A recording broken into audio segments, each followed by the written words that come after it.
नमस्कार दोस्तों।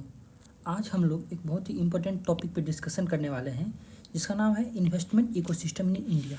जैसा कि आप लोग जानते हैं कि इंडिया एक फास्टेस्ट ग्रोइंग इकॉनमी है। तो अगर जैसे देखिए अभी हम लोग क्या है, फिफ्थ लार्जेस्ट इकॉनमी है। यहाँ से हम लोग एस्पायर कर रहे हैं थर्ड लार्जेस्ट इकॉनमी बनने की तरफ। तो यहाँ से यहाँ तक का रास्ता कैसे तय करेंगे, इसमें ना इन्वेस्टमेंट का काफ़ी इंपॉर्टेंट रोल है। कोई भी इकॉनमी बिना इन्वेस्टमेंट का ग्रो कर ही नहीं सकता है। तो हम लोग समझते हैं इन्वेस्टमेंट क्या है, इंडिया में इन्वेस्टमेंट का क्या इम्पैक्ट है, क्या चैलेंज है, और बहुत सारा चीज़ इसमें सीखेंगे। सबसे पहले बात करते हैं इन्वेस्टमेंट होता क्या है। तो इन्वेस्टमेंट का मतलब ही होता है कि एक्सपेंडिचर जिसका यूज किया जाए न्यू कैपिटल एसेट्स को क्रिएट करने के लिए।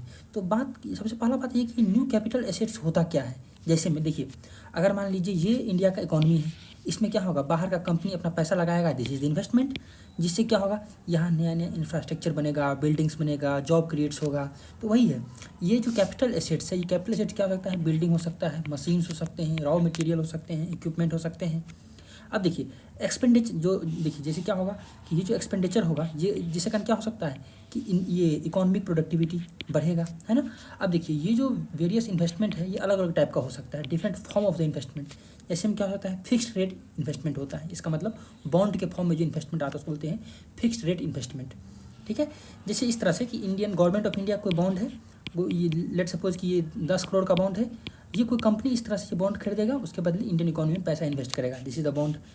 मार्केट लिंक इन्वेस्टमेंट होता है, ऐसे स्टॉक मार्केट इन्वेस्टमेंट आता है, म्यूचुअल फंड का इन्वेस्टमेंट होता है। तो ये सब मार्केट लिंक इन्वेस्टमेंट हो गया। और कुछ अल्टरनेटिव इन्वेस्टमेंट इंस्ट्रूमेंट है ना, रियल एस्टेट में इन्वेस्टमेंट सब होता है। तो ये हो गया इन्वेस्टमेंट के बारे में बेसिक, इसके फॉर्म्स के बारे में। अब देखिए इंडिया एक प्रीफर्ड डेस्टिनेशन क्यों है इन्वेस्टमेंट के लिए। तो यहाँ पर बहुत ही कह सकते हैं कि concise and to the point यहाँ पर पॉइंट्स दिए हुए हैं। पहला बात, IMF और वर्ल्ड बैंक ने प्रिडिक्ट किया है कि इंडिया फास्टेस्ट ग्रोइंग इकोनॉमी है, और ये प्रिडिक्ट किया है ही। ठीक है। उसके अलावा जो इंडिया का लोकेशन है वो बहुत खास है। ये इंडिया लोकेटेड है मेजर ट्रेड रूट के बीच में। जैसे देखिए ये इंडिया हो जाएगा इधर, यहाँ पर स्ट्रेट ऑफ मलक्का है, इंडोनेशिया का स्ट्रेट ऑफ मलक्का है, इधर ईरान है, और यहाँ पर गल्फ कंट्रीज है। ये दिख रहा है, ये this is the straight of Hormuz. उसके अलावा यहाँ पर स्ट्रेट ऑफ मलक्का है। तो देखिए, और ये मेजर ट्रेड, यहाँ से ऑयल का ट्रेड इस तरह से होता है। तो इंडिया इसके बीच में है, तो इसलिए इसका लोकेशन काफ़ी इंपॉर्टेंट है। वही लिखा हुआ है कि cross roads of the major trade route, इसमें strait of Malacca, strait of Hormuz इसके आसपास लोकेटेड है। उसके अलावा साउथ ईस्ट एशिया, ठीक है, जो साउथ ईस्ट एशिया का रीजन है इस तरह से, दिस इज इंडिया, ये साउथ ईस्ट एशिया है। यहाँ तक पहुँचने के लिए ये काफ़ी इंपॉर्टेंट पार्ट है। तो अगर मान लीजिए कोई कंपनी है वो इंडिया में चीज़ों को मैन्युफैक्चर कर रही है, तो उसको क्या होगा, साउथ ईस्ट एशिया का रीच मिल जाएगा ईजिली, चूँकि यहाँ से नज़दीक है। इधर मिडिल ईस्ट का रीजन है, तो मिडिल ईस्ट का रीच ईजिली मिल जाएगा, इसलिए इंडिया का लोकेशन काफ़ी खास है। उसके अलावा आपको पता होगा इंडिया वर्ल्ड में सॉफ्टवेयर में, मतलब इंफॉर्मेशन टेक्नोलॉजी हो गया, या फिर इस तरह से कर सकते हैं हम लोग आईटी सेक्टर में। आईटी सेक्टर में इंडिया एक जाइंट है, लीडिंग जाइंट है। यानी जिसके कारण क्या होगा, इंडिया में स्किल वर्कफोर्स काफ़ी ज़्यादा है आईटी सेक्टर में। केवल ध्यान रखिएगा, आईटी सेक्टर में स्किल वर्कफोर्स। दूसरा है इन्वेस्टर फ्रेंडली पॉलिसी है भारत का, single window clearance, easy entry. मतलब मान लीजिए कोई फॉरेन कंपनी है, वो चाहती है इंडिया में इन्वेस्टमेंट करना है, तो ऐसा नहीं कि उसको कई मिनिस्ट्री में जाना पड़ेगा, ऐसा नहीं है, कुछ सिंपल है। जैसे अलग अलग डोर है इन्वेस्टमेंट करने का, बट वो काफ़ी ईजी पाथवे है। नेक्स्ट है investment in the infrastructure development. देखिए इंडिया का ट्रांसपोर्टेशन, इंडिया का एनर्जी सेक्टर काफ़ी ज़्यादा अच्छा ग्रो कर रहा है, तो जिसके कारण उसमें इन्वेस्टमेंट अगर किया जाएगा तो उसका आउटकम काफ़ी पॉजिटिव है। दूसरा क्या है, ग्लोबल कंपनी आउटसोर्सिंग सर्विसेज। जैसे देखिए आप सुने होइएगा कि एप्पल अपना कई सारा जो स्टोर है वो इंडिया में ओपन कर रहा है। तो ग्लोबल कंपनी जो भी जाइंट कंपनी है, अब वो इंडिया में आ रहा है। यहाँ तक कि चाइना से भी शिफ्ट होकर कई सारा कंपनी इंडिया में आ रहा है। ठीक है, यही है ग्लोबल कंपनी आउटसोर्सिंग सर्विसेज। फिर है पॉलिटिकल स्टेबिलिटी। आपको पता होगा कि मोदी गवर्नमेंट का 3.0 आने वाला है, 3.0 ऑलरेडी ये स्टेबल गवर्नमेंट है ना। तो पॉलिटिकल स्टेबिलिटी इंडिया में। साथ ही में इंडिया रिसेंटली ना G20 को सक्सेसफुली होस्ट किया था। उसके अलावा इंडिया रिन्यूएबल एनर्जी की तरफ मूव कर रहा है। ऐसा माना जाता है कि हम लोग 2030 तक 500 गीगावाट एनर्जी रिन्यूएबल एनर्जी से जनरेट कर लेंगे। उसके अलावा नेक्स्ट अभी शायद 173 के आसपास है, आई थिंक सो। उसके अलावा लार्जेस्ट यूथ पॉपुलेशन है ना।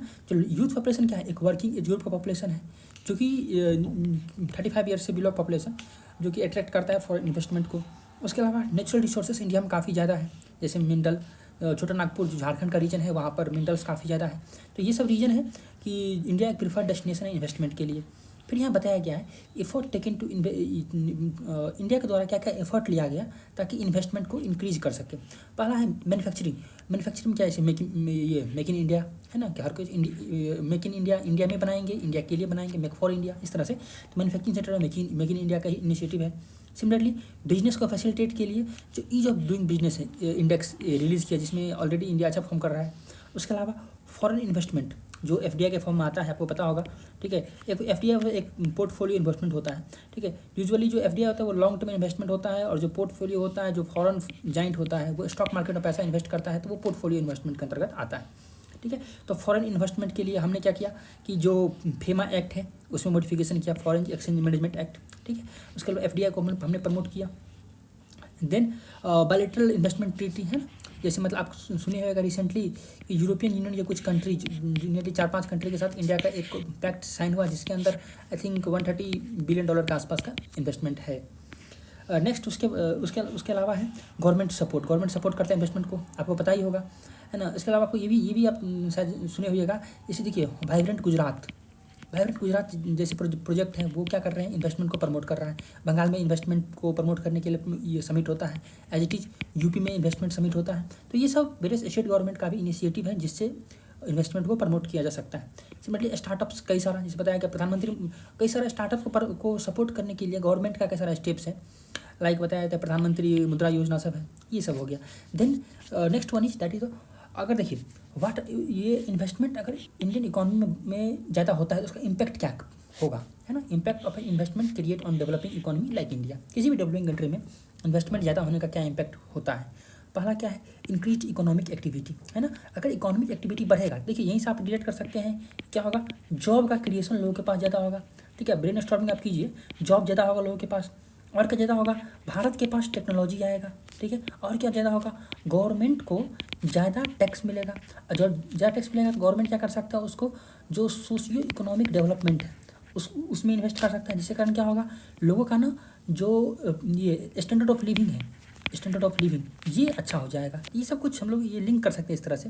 तो वही लिखा हुआ है कि इकोनॉमिक एक्टिविटी बढ़ेगा, जिसके कारण गवर्नमेंट को टैक्स ज़्यादा मिलेगा, पहला बात। दूसरा, टेक्नोलॉजी ट्रांसफर होगा, है ना, डेवलप्ड कंट्री डेवलपिंग कंट्री में। फिर क्या हो सकता है, देखिए अगर मान लीजिए बाहर से कंपनी जाता है तो इससे क्या होगा कि जो हमारा डोमेस्टिक कंपनी है इसके तरफ कंपटीशन बढ़ेगा। तो क्या होगा, अगर कंपटीशन बढ़ता है तो हो सकता है परफॉर्मेंस अच्छा हो, है ना। तो डोमेस्टिक कंपनी कंपटीशन बढ़ेगा तो परफॉर्मेंस अच्छा होगा। सिमिलरली क्या हो सकता है कि देखिए हम अपने आप को इंटीग्रेट कर सकते हैं ग्लोबल इकोनॉमी से, जिससे कारण क्या होगा कि फॉरेन ट्रेड क्या होगा, इंक्रीज करेगा। और बैलेंस ऑफ पेमेंट, जो सिंपल भाषा में ये हम लोग समझते हैं, जो ट्रेड डिफिसिट होता है कई सारा, कि हम कितना एक्सपोर्ट करते हैं कितना इंपोर्ट करते हैं, दोनों के बीच का गैप, ये इंप्रूव करेगा, मतलब ये गैप कम होगा, यानी बैलेंस ऑफ पेमेंट बढ़िया हो जाए, इंप्रूव कर जाएगा, है ना। उसके अलावा और क्या हो सकता है कि देखिए अगर मान लीजिए फॉरेन से कंपनी आएगा तो डेफिनेटली इंफ्रास्ट्रक्चर डेवलप होगा, है ना। तो इंफ्रास्ट्रक्चर इन्हांस कर देता है प्रोडक्टिविटी को, इंफ्रास्ट्रक्चर बढ़ेगा। फिर क्या है कि देखिए फॉरेन एक्सचेंज रिजर्व बढ़ेगा। Foreign exchange reserve I think India के पास नियरली 650 बिलियन डॉलर के आसपास अभी फॉरेन एक्सचेंज रिजर्व है। फॉरेन एक्सचेंज रिजर्व बढ़ेगा, जिससे कारण क्या होगा कि अगर मान लीजिए कोई इकोनॉमिक इनसर्टनिटी है, जैसे देखिए रशिया यूक्रेन वार चल रहा है, सिमिलरली मिडिल ईस्ट में काफ़ी प्रॉब्लम्स है, ऑयल का प्राइस बढ़ सकता है, तो ये ना ग्लोबल इकोनॉमी के लिए ये सब बहुत ही डेंजरस चीज़ है। तो इकोनॉमिक अनस्टेबिलिटी के दौरान भी इंडिया अपने आप को बैलेंस बना कर रखे, इंडिया इस इकोनॉमिक इनस्टेबिलिटी में झुक न जाए। जिसके कारण क्या है कि फॉरेन एक्सचेंज रिजर्व को बढ़ाना जरूरी है। जैसे पाकिस्तान के पास nearly I think 3 to 6 billion foreign exchange reserve नहीं के बराबर है, तो वहाँ इकोनॉमिक वनडेबिलिटी काफ़ी ज़्यादा है। सिमिलरली स्टैंडर्ड ऑफ लिविंग बड़ा अच्छा होगा, लोगों का जॉब क्रिएट होगा, ये सब एजुकेशन हेल्थ केयर सब अच्छा होगा। चैलेंज क्या है, इंडिया ये इन्वेस्टमेंट को अट्रैक्ट करने में क्या क्या चैलेंज आ रहा है। पहला, कॉम्प्लेक्स टैक्स स्ट्रक्चर। देखिए भारत में क्या है ना, कुछ चीज़ें जो लिमिटेशन है वो हमें एक्सेप्ट करना ही पड़ेगा कि कुछ चीज़ों में टैक्स का ना जो टैक्स रेट है, टैक्स स्ट्रक्चर है, काफ़ी जल्दी काफ़ी अनसर्टेन है, तुरंत चेंज हो जाता है। जैसे देखिए गेमिंग इंडस्ट्री, आप लोग सुने ही जो बजट आया था लास्ट ईयर का, उसमें गेमिंग इंडस्ट्री पर 28% GST लगा दिया गया। तो ये क्या है कि ये अचानक टैक्स में चेंजेज आ गया, तो कॉम्प्लेक्स टैक्स स्ट्रक्चर। फिर क्या है, uneven development of the economic hub. देखिए मान लीजिए कि ये इंडिया अपना प्यारा सा इंडिया इस तरह से, देखिए इसमें क्या है कि गुजरात है, इधर महाराष्ट्र है, ये गुजरात और महाराष्ट्र सारा इन्वेस्टमेंट इधर ही आता है, ठीक है। जो वेस्टर्न पार्ट ऑफ इंडिया है वो इन्वेस्टमेंट में काफ़ी रिच है, जो ईस्टर्न पार्ट ऑफ इंडिया है, नॉर्थ ईस्ट तो भूल ही जाइए, यहाँ पर बिहार हुआ, बंगाल हुआ, तो यहाँ पर इन्वेस्टमेंट बिल्कुल भी नहीं है। ठीक है। यही है uneven development of the economic hub, जैसे बताया कि स्पेशल इकोनॉमिक जोन गुजरात के रीजन में है, जिसके कारण क्या होगा, कंट्री का होलिस्टिक ग्रोथ नहीं हो पाएगा। सिमिलरली इनएडिक्वेट इंफ्रास्ट्रक्चर, अभी भी इंडिया में इंफ्रास्ट्रक्चर का बहुत ही कमी है। लॉजिस्टिक्स का मतलब होता है एक जगह से सामान को दूसरी जगह ले जाने में कितना समय लग रहा है, ये कितना बढ़िया है। जर्मनी का लॉजिस्टिक्स वर्ल्ड का सबसे अच्छा लॉजिस्टिक्स है, ठीक है, क्योंकि इंडिया के एक पुअर लॉजिस्टिक्स है, ये समस्या है। Skill shortage in industry, of course जो नॉर्मल लेबर है इंडिया में, ठीक है, वो उतना स्किल लेबर नहीं है, जिसके कारण बहुत सारा MNC मल्टीनेशनल कंपनी जो है वो इंडिया आने से कतराता है। लेबर लॉ बहुत कॉम्प्लेक्स है इंडिया में, ये एक दिक्कत है। सिमिलरली कुछ जियो पॉलिटिकल फैक्टर है, जैसे कि यूक्रेन वाला कॉन्फ्लिक्ट है, जिसके कारण क्या होगा यहाँ पे 3F लाइक फूड, फ्यूल और फाइनेंस, तीनों का क्राइसिस क्रिएट हो सकता है, जो कि काफ़ी इंपॉर्टेंट होता है किसी भी इन्वेस्टमेंट्स के लिए। उसका कोविड-19 पेंडेमिक जैसे जियो पॉलिटिकल फैक्टर, ये समस्या है। क्लाइमेट चेंजेस, ये भी एक समस्या है। तो अल्टीमेटली हम देखते हैं कि वे फॉरवर्ड क्या हो सकता है। पहला बात, हमें FDI के ऊपर में रिस्ट्रिक्शन को कम करना पड़ेगा, ताकि FDI ईजिली आ सके, फॉरेन कंपनी ईजिली इन्वेस्ट कर सके। FDI पर रिस्ट्रिक्शन कम करना है हमको, ओपन, ट्रांसपेरेंट और डिपेंडेबल कंडीशन क्रिएट करना है, ठीक है, ताकि मतलब क्या हो सके चीज़ें, मतलब कोई भी किसी भी तरह का फॉर्म है, किसी तरह कंपनी है, ताकि वो इजीली इन्वेस्ट कर सके।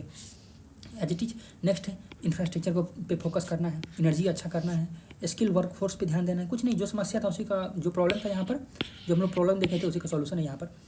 हमको स्किल वर्कफोर्स पे ध्यान देना है ना। और क्या हम लोग कर सकते हैं कि देखिए, हम लोग स्ट्रॉन्ग इंटरनेशनल रिलेशनशिप डेवलप कर सकते हैं। देखिए, अगर मान लीजिए इंडिया है, इंडिया का अगर मान लीजिए UAE के साथ स्ट्रॉन्ग रिलेशन होगा, तो ऑफकोर्स UAE कंपनी चाहेगी इंडिया में आके इन्वेस्ट करे, है ना। तो यही बात है यहाँ पर। तो वही बताया गया कि हमको इंटरनेशनल रिलेशनशिप बढ़िया करना है ना। मल्टीलेटरल एग्रीमेंट को साइन कर सकते हैं हम लोग, या फिर ना कुछ प्लेटफॉर्म है, जैसे बताया गया foreign investment advisory service, world bank का प्लेटफॉर्म है, उसका हम लोग यूज़ कर सकते हैं फॉरेन इन्वेस्टमेंट को प्रमोट करने के लिए। और साथ में क्या कर सकते हैं कि गवर्नमेंट ना कई सारा टैक्स रिलीफ दे सकता है। जैसे वो पता होगा कि पहले जो कॉर्पोरेट टैक्स था, वो कॉर्पोरेट टैक्स नियरली 30% था, इसको गवर्नमेंट ने क्या किया, 22% रिड्यूस कर दिया, जिससे कारण क्या हुआ कि चीज़ें इजीली आ सका, मतलब इन्वेस्टमेंट प्रमोट हुआ। ऐसे टैरिफ का मतलब होता है कि मान लीजिए USA में कोई सामान बना, वो इंडिया आना चाहता है, तो इंडिया, दिस इज इंडिया, यहाँ से टैक्स देना पड़ेगा कुछ, ठीक है, जिसको टैरिफ कहते हैं, ठीक है। अगर मान लीजिए 30% टैरिफ है किसी की कोई गुड्स पे, तो और इंडिया मान लीजिए 30% है, किसी कंपनी मान लीजिए 20% है, तो ऑफकोर्स वो चाहेगा कि हम इस 20% वाले में जाए। इस तरह से कहा है कि रिड्यूस टैरिफ। तो ये सब कुछ चीज़ें हो गया जिसके माध्यम से हम लोग इन्वेस्टमेंट को प्रमोट कर सकते हैं। Thank you very much.